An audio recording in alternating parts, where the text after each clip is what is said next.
Nakaupo sa seat 11A ang 40 anyos na British national na si Vishwash Kumar Ramesh, isa sa 242 kataong sakay ng Air India Flight 171 na papunta sana ng London. Hindi katagalan, matapos mag-take off ang eroplano sa Ahmedabad International Airport, bumagsak na ito sa BJ Medical College and Hospital.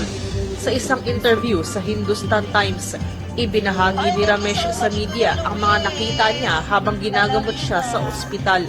Ayon kay Ramesh, masyadong mabilis ang mga pangyayari at nang tumayo siya sa kinauupuan niya sa seat 11A, marami na siyang nakitang katawan at dahil sa takot, tumakbo na siya palayo saka nakita ang mga hiwa-hiwalay na parte ng eroplano. Dito na lang daw siya biglang hinila at isinakay sa ambulansya.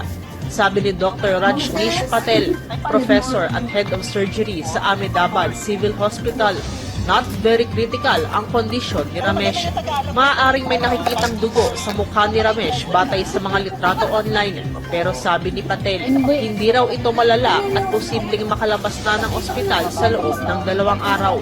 Pero paliwanag ni Patel, posibleng nakararanas ng post-traumatic amnesia si Ramesh batay sa paraan ng pagkakakwento nito sa aksidente. Sa inisyal na investigasyon, nag-crash ang eroplano wala pang 1 minuto matapos ito mag-take off.